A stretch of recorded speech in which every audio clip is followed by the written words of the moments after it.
Tere! Tänases maailmaparandajate tunnis räägime LGBT+ noorte olukorrast Eesti koolis. 68% LGBT õpilastest on koolis kogenud vaimset vägivalda just nende seksuaalse orientatsiooni, soo või soolise eneseajamise tõttu. Kiusamist kogenud LGBT õpilastel on suurem depressioonirisk ja madalam enesehinnang.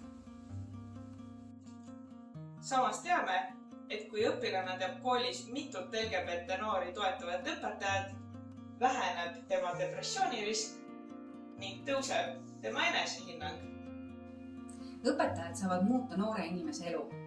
Aita meil jõuda õpetajani, et koos muuta kool turvaliseks igale õpilasele. Sinu annetusi kasutame selleks, et luua uuenduslikke õppematerjale ja korraldada üks võimas kampaania, millesugust pole Eestis varem nähtud. Käsi püsti, kes poolt on!